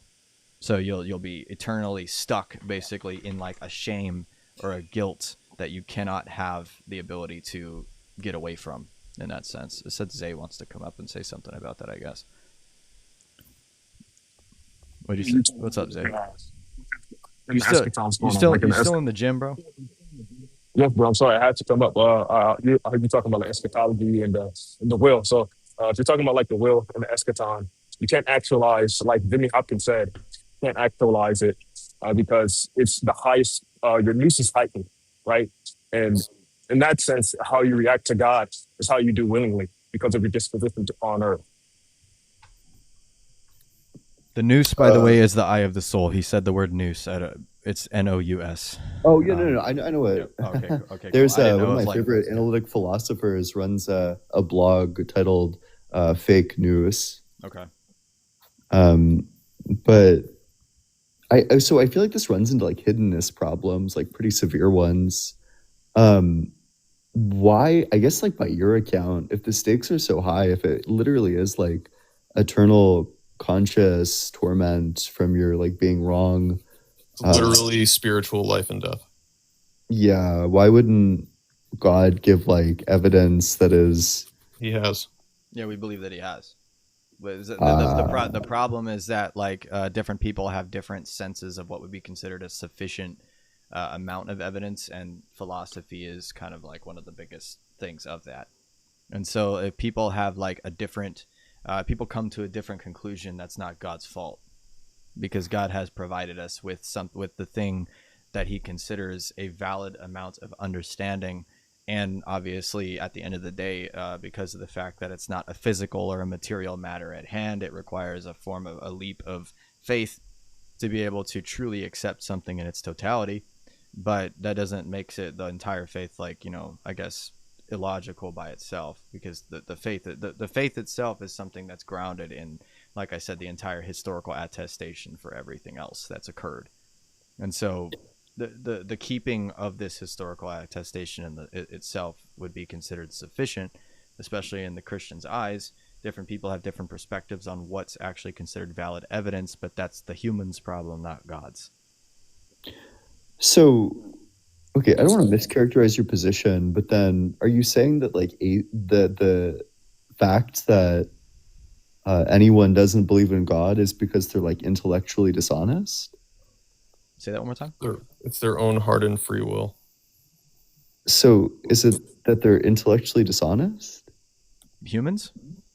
Or like the people who don't believe in God, do you just believe that people who don't believe in God are intellectually dishonest? Not necessarily. No, sin no. itself is a privation of good, so it actually, like the slavery to sin, darkens our noose. It darkens your intellective faculty. It basically, because of the fact that you spiritually are somebody who would be considered broken by having that as your path, it would cause your basically the way that you come to the conclusion of like evidence would be different. So think of it like this: hypothetically, like in this scenario, Adam and Eve had existed. Right? We'll grant that they just exist. They were true people that existed for the sake of the argument. They physically walked in the garden with God, right? And so when they were casted down to earth, you think that they believed in God? Yeah, certainly. Yeah, of course. As generations went on, this faith in God obviously diminished over time as generations passed, but there were obviously people that kept that faith throughout time, knowing that he existed through having the faith in the fact that my previous ancestor had walked with God. Like, for example, Cain and Abel obviously believed that God was real because they were offering sacrifices to God because Adam and Eve had preached that to them and what they experienced. Obviously, you know, there were some family disputes. But yeah, so like as generations continued on through time, as the flood happened, all of these different situations occurred over time. Humanity kept becoming farther away from the natural understanding of God. Right. Yep. So the ability to perform like natural theology is much more difficult than it is now. Because this is the story of Genesis, essentially, where Jacob, Israel, was essentially the last one, and Joseph, who held on to this faith, like purely. That's why they're referred to as righteous. Abraham, Isaac, and Joseph. And Jacob. Wait, okay, and do you take like you actually, okay, wait, I won't get sidetracked with potential young earth creationism. Okay, in terms of so do you believe that non-resistant unbelievers exist? Non-resistant unbelievers? Yeah, like people who would totally be they would totally believe in God, like they've even tried to like seek out God, but they just can't like convince themselves of it because there's not enough evidence. Well, that's being resistant though, because then they're still applying a criteria of evidence necessary for them to believe in God. So that would be considered resistance to God. That's resistance to the criteria required. Sure. So maybe like a trip into like neuroscience would kind of elucidate like the problem here. So the way beliefs form, according to our best models in neuroscience, is that something seems to you to be the case, and then you adopt this like seeming as a belief, and then if it like conflicts with your other beliefs, then something in your mind says, "Hey, reevaluate this." And then you think about it more, and then you reevaluate it to create new seemings, and then like the cycle continues. Yeah. So yeah. There's also cognitive dissonance. So like when a logical argument is posed and it doesn't jive with your preconceived notions, a lot of the times it'll elicit an emotional response. No, I totally agree. Right, like we have horrible cognitive biases. I completely agree with this. Yeah, absolutely. But in terms of like, in order to form the belief at all, it needs to seem to you to be the case. And what seems to you to be the case is certainly not a choice, right? Like I can't choose to make it seem like there's not a table in front of me right now. Like this is just not something that my will has the access to. But that's also grounded in your own pride of believing that you can be the arbiter of what is true and false. That also, you know, obviously shows that within your worldview, you're presupposing that there is an external world that's prior to your intellect, right? So it's still obvious. It still always has a there still always is going to be some form of philosophical justification for anything that you're claiming, no matter how simple it is, no matter how seemingly, honestly, I'll say subjectively or seemingly simple something is. I mean, like we've seen obviously philosophers throughout history claim some pretty wild shit from our perspective. You know, like for example, some people that believe that we're in a giant like a simulation, right? From our perspective, that would be like, what? Like, how do you even come to that conclusion? They may think that's a simple answer. They may think that that's a simple answer, and they just hold to that view. Mm-hmm. And so, like, at the end of the day, they have some form of philosophy that's causing them to think that everything is a simulation. Like, you know, the steak tastes good, and I like that it tastes good. Yeah. right? Like that kind of stuff. So then therefore, like either this stake is real or my mind is playing tricks on me, but I enjoy the tricks that it's playing on me, so I'm going to stay here. Okay. That's fine, but I feel like this doesn't maybe let's go very linearly through this. Were you, like, for the sake of this conversation, willing to grant like the explanation of belief formation that I like described? I would say that in a sense, so like when you're talking about like say again, like there was a part of it that I wanted to touch on, but I kind of Yeah, forgot about it. absolutely. Yeah. So this is called the two-factor model. Some people hold to a one-factor model. I think the two-factor model is probably more accurate, but whatever. So the first thing that happens is that through whatever input, through like internal reflection, through intuition, through sight, through touch, through whatever, some input into your body creates like a seeming. Something seems to be the case to you. This seeming will get automatically taken as a belief. And then if it conflicts with your other beliefs about the world, something in your mind will trigger and it will say, hey, reevaluate this.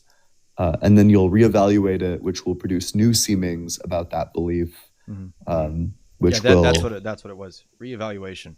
Yeah. So the reevaluation part, like that would be in the realm of philosophy. That would be in the sense of basically you witness something that you come to the conclusion using presuppositions that you have within your life to conclude that something is the case.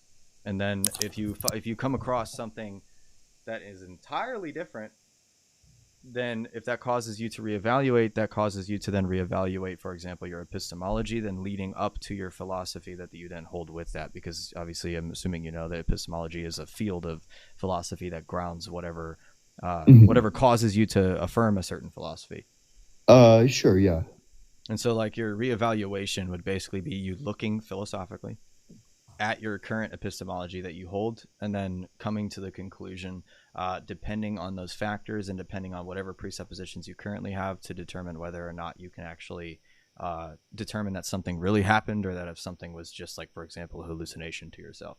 Now, granted, I agree with you in a sense, but at the same time, obviously, within our worldview, we believe that there is a soul, like a nous or an eye of the soul, that actually determines your spiritual state. And so neuroscience, like, wouldn't, technically speaking, like, show that faculty, and in our understanding, of course. And then it also is kind of like along the route of saying, like, the neuroscience that we determine, like, for example, seeing the change in brain states for coming to a conclusion, like, the philosophy that you're using is not, like, identical to the brain waves that change based off of a decision, right? Sure, yeah. Yeah. So then, like, when you come to, like, using neuroscience to try to, like, justify, like, a belief system, we don't think that it, like, equates entirely because of that. Well, wait, so this is just like a description, objectively speaking, of like how beliefs form. This isn't like an account of like justification, like what constitutes, but rather this is like a descriptive, like a scientific description, just of how like people come to beliefs. Sorry, I'm too used to atheists coming up here, and when I ask them what their justification for things are, they say the brain. So I apologize about that. But yeah. So that's why I'm saying that it doesn't entirely equate for us, of course, because, you know, we do obviously have the belief system that there is a faculty that is external to just the neuroscience by itself. And so then therefore, because the neuroscience can't, like, actually pinpoint directly what is causing, for example, you to make a decision change, like, so it's showing that you're making a decision, it's showing that you are reevaluating, but it's not showing why you're reevaluating. It's not showing why you're deciding that something is no longer enough. I agree with this, right? But I think like the key feature, so we could like totally take those critiques into account, and on your view, I think that they're like totally fair. The key feature is just that the only way to form a belief is if it seems to you to be the case. If something doesn't seem to be the case to you, you can't form that belief. Yeah, of course. And that's why I'm Yeah. saying that, like, if we use neuroscience like as a way to just show that somebody can come to a conclusion of something, and then it shows that there's something in them that causes them to make a decision that something's not worth it enough, or that something's not logical, maybe, then in that case, it's not showing the reasoning behind why you would decide that something is not enough, or that something is more than enough evidence. It's not saying why. And so, like, the whole why situation would be considered like why we believe in the faculty of a soul in the first place. Sure. It's something that would actually determine. It's the bridge point between having a view and then questioning your own view. It's why you decide to question your own view in the first place. That would be the movement of your soul towards a new position. Okay. Yeah, that makes sense for your view. But so then we would agree for the starting point that if a belief doesn't seem to be the case, then you can't form the belief. If we're obviously holding to the perspective that they already have certain presuppositions, and then they decide to question their own presuppositions to come to that conclusion in the first place, if they come to a new conclusion, or just that, like, you can't form like an initial belief in the first place unless it like seems like it's the case to you. I don't know if this equates or not, but we don't hold like the Islamic view of thinking that like everyone is naturally a theist by default. Oh yeah, of course. That's this dumbest fucking thing I've ever heard. Yeah, okay. Where people will say that, like, Allah is, everyone is a Muslim, and when you convert, you actually just revert. We don't affirm a position stupid. like that. I guess that's just like empirically false, right? Okay. Yeah, but we believe that we're naturally made in the image of God, and that we can come to the conclusion of God's existence because of that. But we don't have like the we have the capacity to also deny his existence, because God gave us that free will of exercising the rationality the way that we want to. Okay, so I think the problem, like the hiddenness problem that arises, is that if for some atheist it never seems to be the case for them that God exists, then they simply can't form the belief, right? Like, if there isn't enough evidence to convince someone that he exists, if the seeming never pops up, then the option to form the belief is like just never there for them. Are you asking me for like my view on that? I mean, yeah. Like, would you object to that? I would say that the reasoning behind why they wouldn't come to that conclusion is because of the fact that they aren't spiritually at that moment capable of perceiving that. Right, so there's somebody who has lived a life in a certain way that has brought them these certain things that determine truth in their life. And so when they actually come to, for example, the proposition that God exists, right? Like, if that, like for example, I was somebody like that. I was an atheist for 22 years. And so, like, what caused me to start looking into the existence of God was just reading the Bible for the first time and thinking to myself, wow, like, this is like, obviously I came to that conclusion that unlike anything I've ever seen, I had an emotional appeal to that personally. And so then I started looking into the existence of God. That didn't cause me to just be like, I'm a Christian now. But that caused me to start looking into the argumentations that exist for God, the historical attestation of Jesus, and how that's been preserved over time, as well as the things that he said, the things that he did, the claims that he resurrected, things like that. I eventually had come to the conclusion, obviously with, at the end of the day, some form of leap of faith, that it was the truth, and I decided to dedicate to that and jump into that. Okay, so I think the biggest problem with what you just said is like religious demographics. So if we look to a place like Thailand, where 96% of Thailand is atheist, that is Buddhist, 96% of these people do not believe in a God. I guess it just seems like very unlikely that all of them, I don't want to put words in your mouth, but like they're like spiritually, I don't know, how would you say? I mean, you can look at this historically, though. Like, the Gentile nations were not monotheists. They were polytheists, and when the gospel was preached to them, they accepted it. So why is that different? Well, it's because when the gospel is preached to them, they disproportionately don't accept it.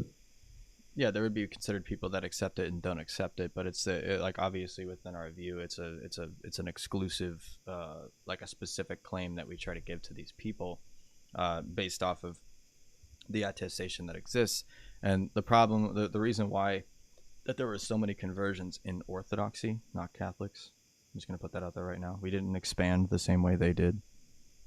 I'm sure you know about that. At least, well, I'm assuming you do. I don't know if you know too much about. No, I don't know anything about the infighting. Yeah. So I'm talking about like obviously. Well, you know about like the methodology Crusades of and the Spanish Inquisition. Yeah, we spread Orthodoxy peacefully, especially to America. Well, it was different territory at the time. So like we have indigenous saints who professed and died because of what they believe in terms of Orthodoxy. Because we keep your culture in Orthodoxy, right? But the beliefs in terms of the tradition of the church is what we incorporate, but not necessarily like compromise on the beliefs of the church. We spread it peacefully. Yeah, so we didn't attempt to basically change their culture to get them to accept God, basically, because a lot of people believe what they believe because of the fact that they're culturally raised into something, right? Like kind of like what you're talking about with like Thailand. You know, like Thailand has a very heavy presence of like what you said, Buddhism, right? Yeah. And, So they don't believe and in Buddha, God, yeah. and Buddhism in like its default sense, like if you're talking about like for example Zen Buddhism, that's something that I was doing for a little bit. They don't believe in God by default, because they believe that there's a natural reincarnation that occurs in the universe at all times. Yeah. But when like for example the gospel is preached to these types of people, it would depend on their spiritual state on whether or not they're capable of accepting something like that, which it's not technically speaking something that's restricted to the culture that you're a part of. It's not something that just because of the fact that you have a certain culture that you're not spiritually capable of understanding something. We believe that everyone's spiritually capable of understanding something, but certain people, for example, may be more closed off to the idea than others based off of how hard that they would hold to the current view that they currently have. But everyone's capable of coming to the conclusion that God exists. It's just people may be raised in a certain way. They may grow up in a certain form of culture that denies it in that way, which will then obviously, yes, it can affect your spiritual state because you're somebody who would be, obviously in our view, around a sin of culture or a culture of sin or a culture of basically moving away from God. And so, yes, it would be a little bit harder for those people to accept God just from that. But that doesn't mean that they're not capable of spiritually coming to that conclusion. As you know, we have many saints in Orthodoxy that are part of these nations. I mean, like we have an entire icon that's just dedicated to all the Chinese saints of the Orthodox Church. And, you know, these people were massively persecuted after Christianity arrived in China due to, Taoism. And communism. Communism, yeah. In the hard communism, like you know. Yeah. Yeah. No, I'm aware. I guess, how do you... People who have never had the word preached to them, do these people also have to deal with like the like incredible shock of being wrong? That is one of those kind of situations where if somebody is like that ignorant or spiritually ignorant, we will hold the hope position, not a dogmatic position, but the hope position, that because it says that God judges every single person individually based off of themselves and who they are. If somebody legitimately was never exposed to anything whatsoever, we believe that God would have mercy on that person because of that. Now, granted, that also means that they would have to be so spiritually ignorant that they literally would have zero capacity of accepting God's existence in the first place. We believe that you can see a very generic understanding of the existence of God in a natural manner, from everything that we've been talking about, as well as just like I don't like natural theology. I think it leads to like Gnosticism when you think about So it. yeah, like to an extent we can apprehend that. Yeah, because like there's certain sects of Christianity that hold to like a pretty hard view of like natural theology, where they say, oh, you can look around you and see that God created all this. But then it comes to the conclusion of, yeah, but we believe that God's all loving and we watch lions eat gazelles. You know what I mean? Like, did So God create lions to eat gazelles? Yeah. Like, that sounds like yeah, a pretty messed up God by proxy. yeah, that's why we pray for the world. We pray for the world, and as well, there through the mysteries we can hope or believe that God and His divine knowledge can unite people to the Eastern Orthodox Church mystically, right? Because the way they get in is going to be through the church, but how He unites them to that church, we don't know. And no shadow band in our view, like in the time of the garden, it actually proclaims that in the perfect recreation of all mankind in the New Jerusalem, that lions will actually sit next to the cow and eat grain together. So again, like hilariously enough, in the garden, everyone was a vegan, and everyone will return to that same state of understanding. And yes, I already see that there's probably some Catholics that are spurging out at that. You're more than welcome to come up here after that if you'd like. That's I guess that just seems like highly on. Are you a young Earth creationist? I hold like a generic position of it, but I don't like like I don't have like I'm not like a voice of reasons, where I like try to create like scientific reasoning behind why something is young Earth. Like I don't. I kind of just hold the more of the spiritual perspective of believing that it's the case in that way, and then just justifying it from that standpoint. But Hmm. I mean, I think that that's obviously like going to be like a big sticking point for me, right? I mean, at the end of the day, like there's as much as I don't affirm the old Earth model, but it's not like a specifically condemned position by itself, but there is a position that, for example, it's implicitly condemned because of the fact that we believe that in the terms of the history of everything regarding like the Garden of Eden, there was no death before the fall, and so then that point we would have, if you wanted to be an older creationist, you would have to basically determine how something like that would occur on the on like the old Earth model. But I have enough faith in Christianity to where like I would affirm that the young Earth creationist model is true, and that like I just don't affirm certain forms of science that attempt to try to disprove otherwise from that. So, okay, I guess here's going to be like the problem, right? When we say that there's enough evidence to I'm not conclude. lukewarm. Sorry, 1 second. I'm not lukewarm on my beliefs. By the way, the history of the Earth and the age of the Earth is not a dogmatic position that determines whether I believe in God or not. So that's a dumbass argument. Sorry. No, I mean I agree with that, right? Like I think that I obviously think that everyone should believe in science, but I don't think that like a belief in science would ever like I think I hope Christians do believe in science, right? Yeah. Like I agree that is a stupid argument. Rebel, you almost were there, bro, but then you said the Earth was flat. I'm sorry, bro. That's funny. But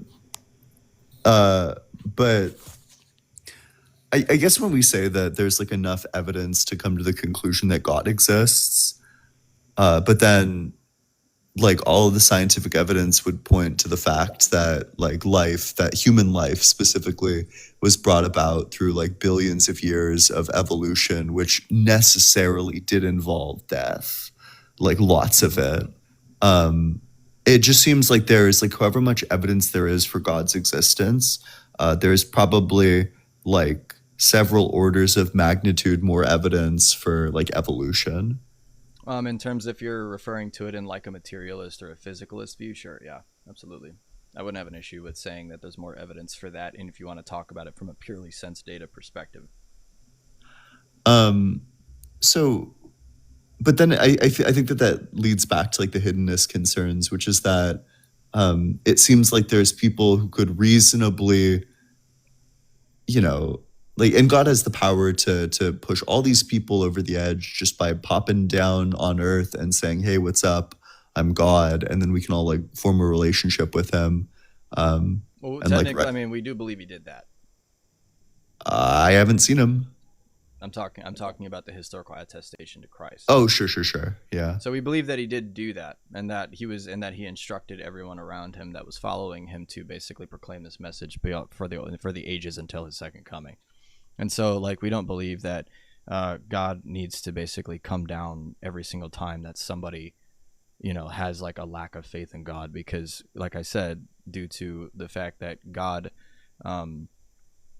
like God's decision and the way that he revealed himself is considered spiritually viable to us, in the sense of like how we're capable of coming to that conclusion. I know that obviously there are many different forms of philosophy that exist that would obviously go against that understanding, like following, for example, a pure materialist view, like some people do, like hardcore naive materialism or empiricism, I'm sorry.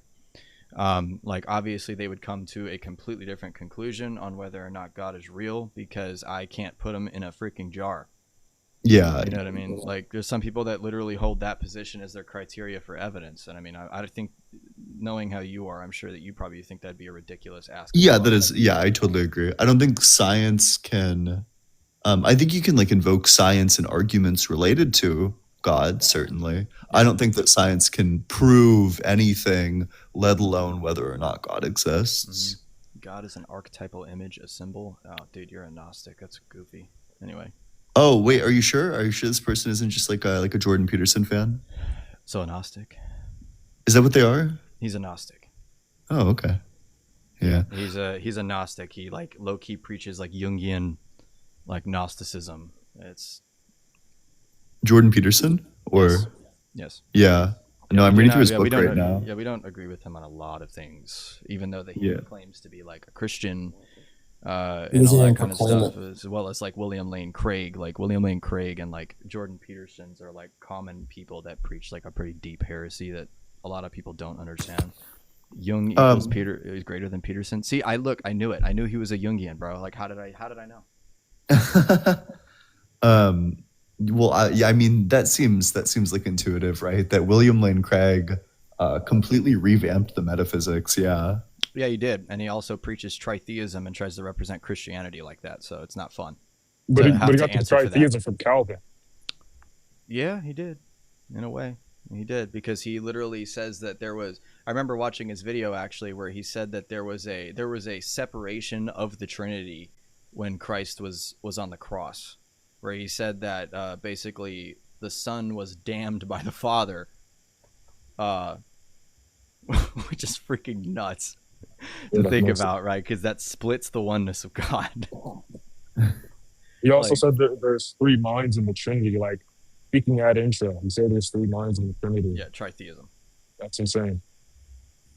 Yeah. I think, well, gosh, I mean, to be, I guess this is kind of like the tension, right? Is that I think all of William Lane Craig's positions are a lot more philosophically reasonable than the like traditional Christian position. It's just that they're like all heresy to like kind of an insane degree. What's one of the things that he affirms that you think is more rational? I think that when you actually dig into it, I think timeless God entails like kind of just like a funny amount of contradictions, like genuinely just so many contradictions just by God being timeless. I mean, to be fair though, like the contradictions that we'd be invoking would be presupposing that time is a factor in it. So like if we're talking, so for example, like a lot of people have this issue with like the term begetting with the Son. Right, when we say that the Son is eternally generated or eternally begotten, a lot of people will commit a word concept fallacy and claim that, oh, well, that means he's created, so how can he be created eternally? And it just becomes like ridiculous. It depends on, there's in theology, there's two different fields of how we talk about philosophy. There's theology proper, which is the intertrinitarian life, or how we're talking about God in himself. And then how God's environment is versus how God reacts to creation, which would be theology economia. Yeah, theology economia, which is referring to basically God coming to us and how he interacts with creation. And so like God being timeless in of himself doesn't necessitate that he can't actually interact with the thing that he made himself without ceasing to be timeless.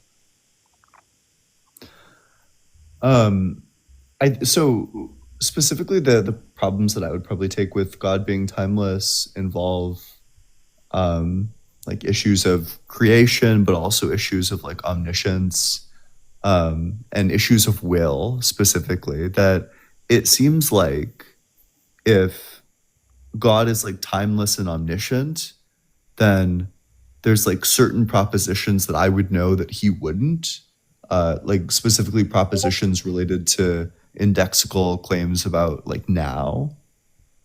Well, so we reject that God has propositional knowledge. What does that mean? Propositional knowledge would basically be something like, does God, for example, know that dogs don't exist prior to creation? Like things like that. Or like saying like, does the Father know he's not the Son? Like those types of things would be considered like propositional knowledge that also strawmans the understanding of how God works within his mind. So but what types of knowledge does he have? Well, so he would.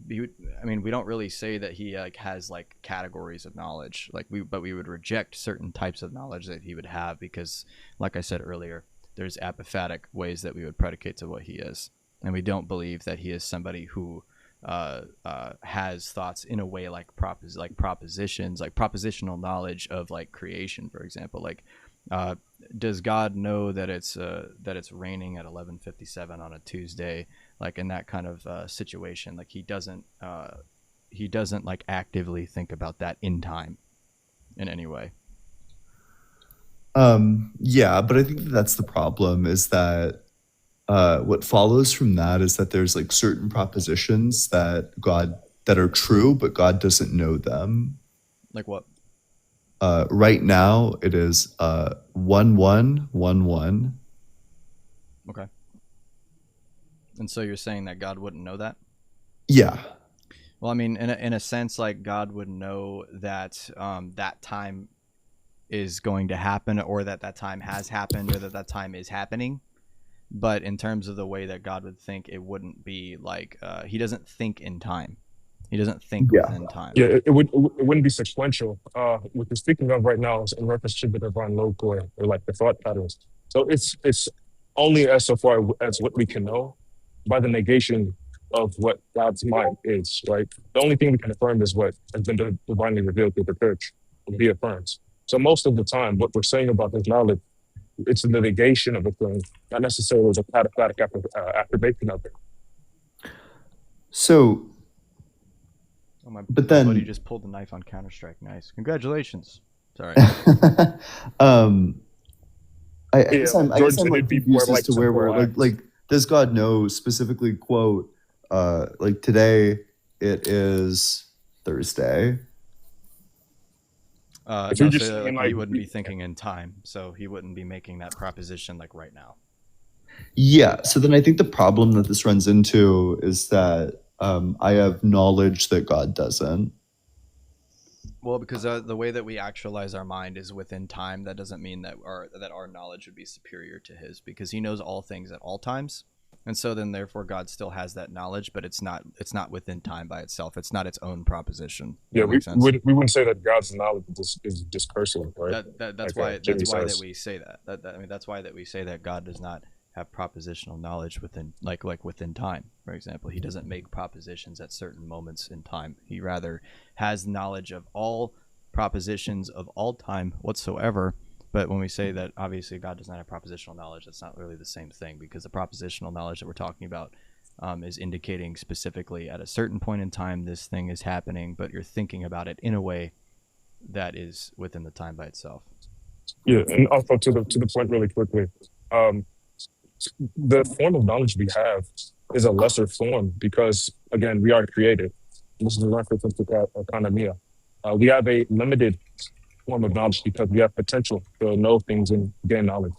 Okay, I think that everything that everyone's making, everything that everyone has said makes sense. I just don't think that this gets out of the contradiction, though. That there would be there's like a true proposition. So I guess there's two things. The first, when you say propositional knowledge, do you mean just indexical knowledge? Would the indexical knowledge be implying that the thought is being proposed in time?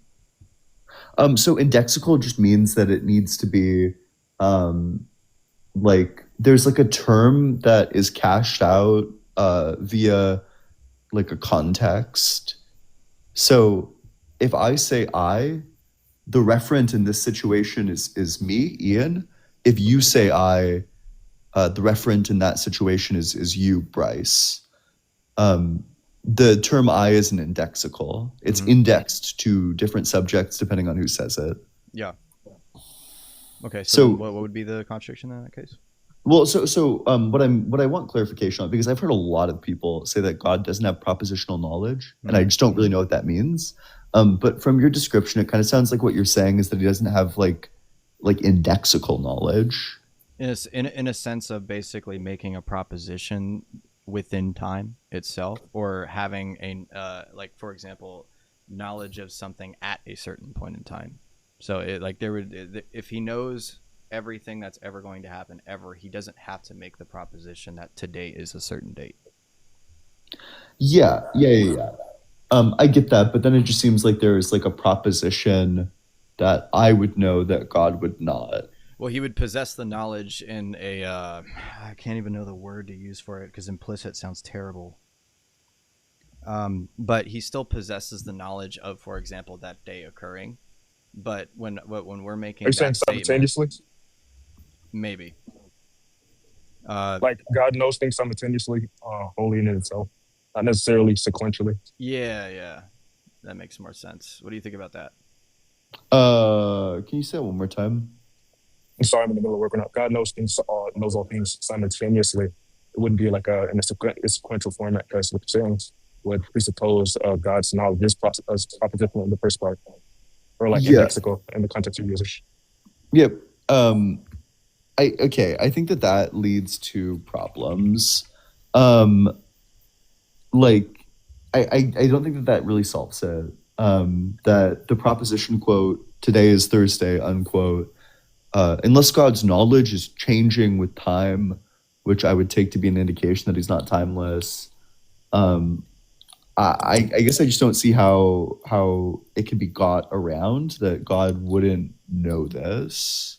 Well, God would have the knowledge that something is going on at all times, and he would have that knowledge, like Zay said, simultaneously. So he wouldn't basically make a proposition about a certain day in a certain time as a separate thought from all of the other knowledge that he has. And so, like, when we're making, for example, a proposition that something's occurring in time right now, we're automatically predicating the fact that we're bound by time to what we just said. And so, it being within time is kind of like the presupposition, or it's not really a presupposition, but it's the thing in question by itself. Is that if I say that something's occurring right now, I'm obviously implying that there's time and that I'm bound by it, right? Because I'm somebody who I'm bound by time because I'm saying that something's happening right now, not before.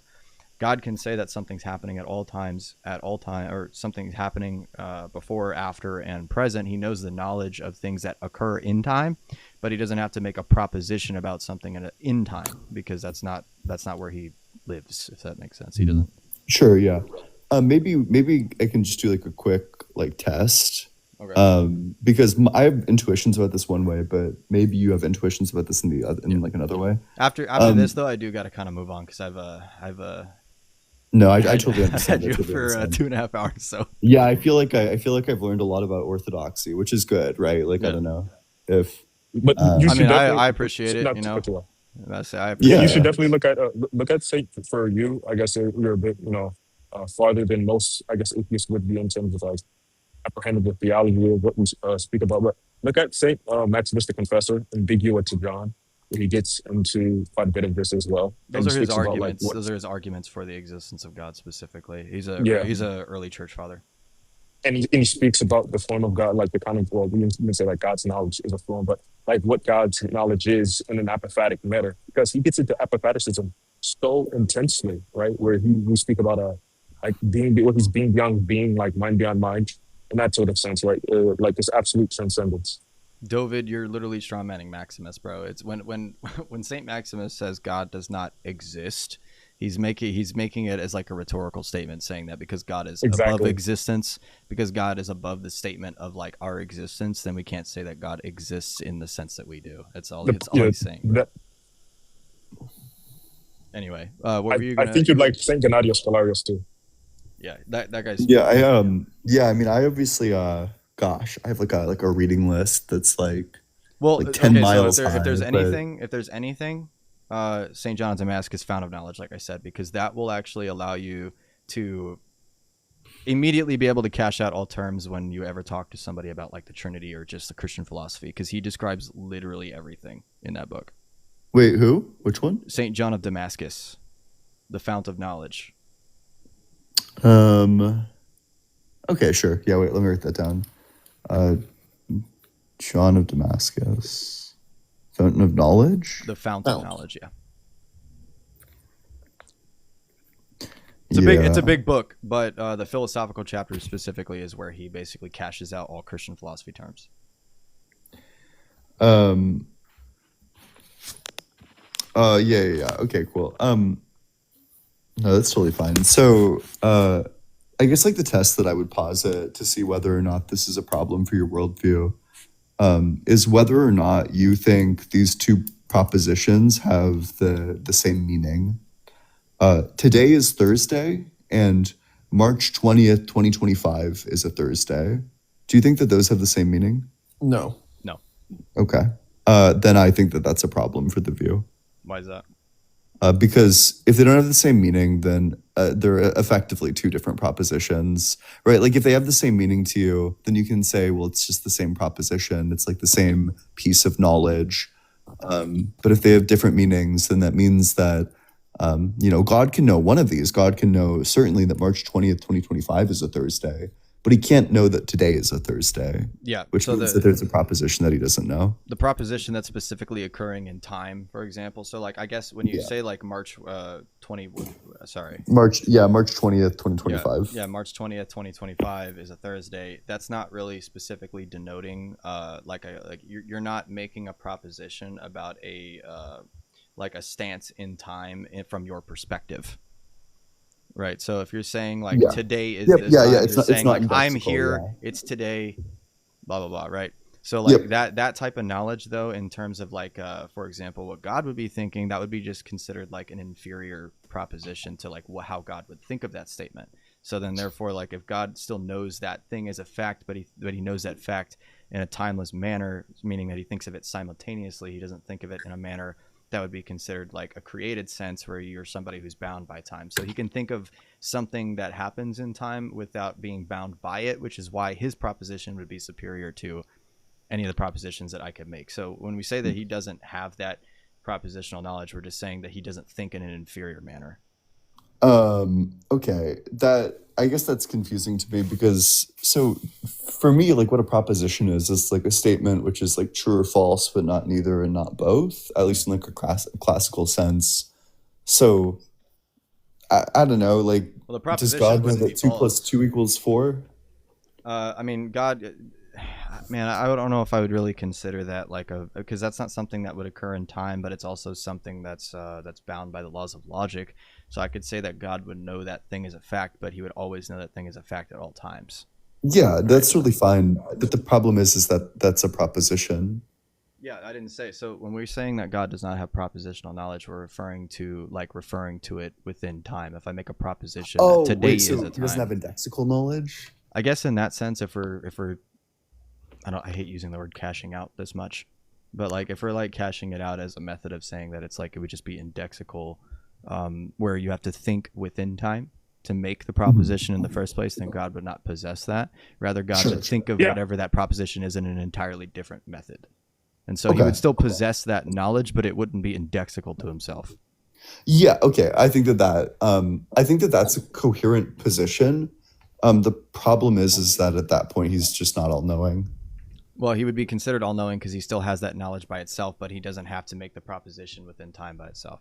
So he wouldn't have to make the proposition in time. He still has the knowledge of what occurs in time, but he doesn't have to make the proposition of that knowledge, of that thing being from him as the indexical, right? Like God saying, I know. If God says, I know that today is whatever, that wouldn't apply to God's knowledge because God already knows everything about all days whatsoever. And so he doesn't think in time, rather that he would think in a simultaneous and eternal way. So he still has that knowledge. He still possesses the knowledge of the fact that today is Thursday, but he doesn't think of it in an indexical sense like we do. How does he think of it? If you think, like I said, he would think of it in a simultaneous way where he could say that today, like, so like in a sense of like a timeless format, he would say that this day would be this day or whatever. Like this day would be this He would have time, this day. he would have a foreknowledge of it that would become knowledge. Yeah, so And- his knowledge would be like the March 20th, 2025 is a Thursday, right? Yes, and then like by proxy, we can make the proposition on that day that today is this day. That doesn't mean that then therefore he doesn't possess some form of knowledge. Rather, he doesn't possess a proposition being made at that point, which is not technically equated to having the knowledge by itself. Yeah, so then the problem that we run into immediately is that earlier we like kind of agreed that these are two different propositions, which means that they're two different pieces of knowledge because they have like two different meanings. Which means that knowing one is not the same thing as knowing the other. Well, no, which means no, that there would be a because it's proposition still, that he doesn't know.